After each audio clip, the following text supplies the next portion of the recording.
People देव की यह कथा। एक बूढ़ा ब्राह्मण था। वह हर रोज पीपल को जल से सींचता था। पीपल में से रोज एक लड़की निकलती और कहती, पिताजी मैं आपके साथ जाऊंगी। यह सुनते सुनते बूढ़ा दिन ब दिन कमजोर होने लगा। बुढ़िया ने पूछा कि क्या बात है।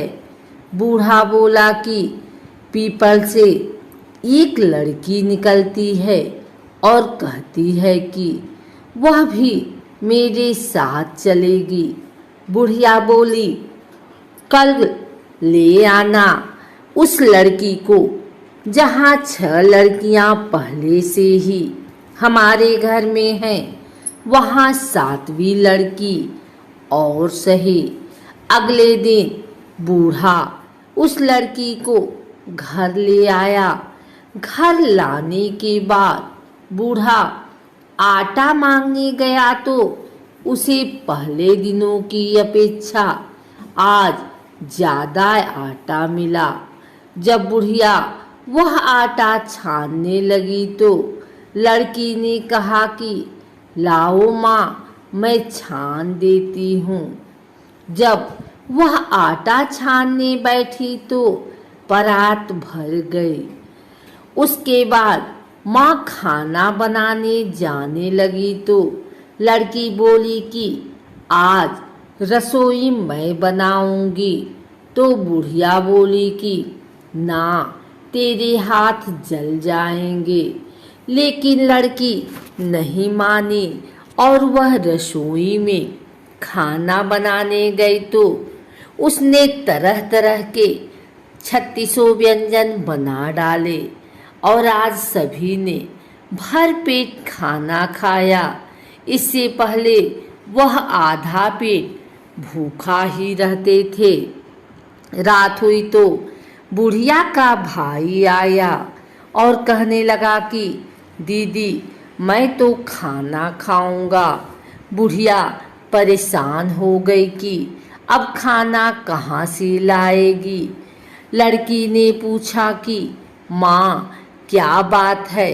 उसने कहा कि तेरा मामा आया है और रोटी खाएगा, लेकिन रोटी तो सबने खा ली है, अब उसके लिए कहाँ से लाऊंगी।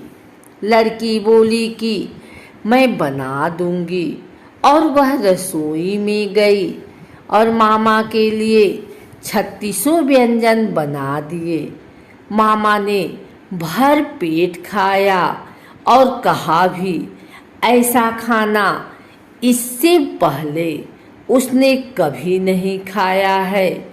बुढ़िया ने कहा कि भाई तेरी पावनी भांजी है, उसी ने बनाया है।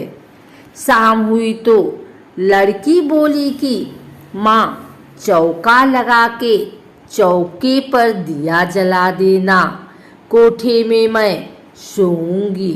बुढ़िया बोली कि ना बेटे, तू डर जाएगी।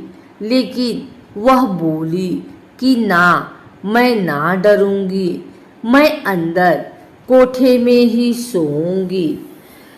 वह कोठे में ही जाकर सो गई। आधी रात को लड़की उठी और चारों ओर आँख मारी तो धन ही धन हो गया। वह बाहर जाने लगी तो एक बूढ़ा ब्राह्मण सो रहा था।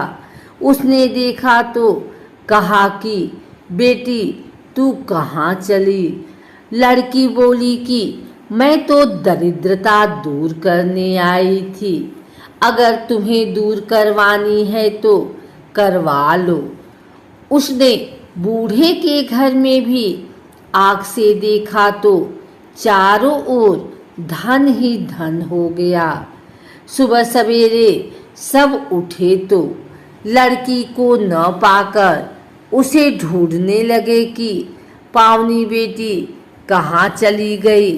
बूढ़ा ब्राह्मण बोला कि वह तो लक्ष्मी माता थी, जो तुम्हारे साथ मेरी दरिद्रता भी दूर कर गई। हे लक्ष्मी माता, जैसे आपने उनकी दरिद्रता दूर की, वैसे ही सबकी करना। पीपल देवताओं का साकार रूप है। पीपल को जल चढ़ाने से देवता सकारात्मक ऊर्जा बढ़ाते हैं। पीपल में प्राण वायु बढ़ती है एवं प्रदूषण समाप्त होता है, जो एक दैविक कर्म है। पीपल पेड़ों में सबसे श्रेष्ठ माना जाता है। यहाँ तक कि भगवान श्री कृष्ण ने गीता में सभी वृक्षों में अपने आप को पीपल का वृक्ष बताया है। साक्षात भगवान विष्णु अथवा भगवान कृष्ण का ही स्वरूप है। अगर आप भी पीपल के पेड़ में दिया जलाते हैं अथवा पीपल की पूजा करते हैं तो भगवान नारायण की कृपा से आप पर अवश्य बनी रहेगी पीपल की कृपा। लेकिन आपको इतना जरूर पता होना चाहिए कि पीपल के पेड़ की कितनी परिक्रमा करनी चाहिए। पीपल पर जल चढ़ाते समय कौन सा मंत्र बोलना चाहिए, पीपल की पूजा सुबह कितने बजे करनी चाहिए इत्यादि पीपल के पेड़ से जुड़ी धार्मिक एवं रहस्यमयी जानकारी हम आपको प्रदान करते हैं। आइए सबसे पहले जानते हैं पीपल की पूजा का महत्व एवं पीपल की पूजा के फायदे। उसके बाद हम जानेंगे कि पीपल के पेड़ की कितनी परिक्रमा करनी चाहिए।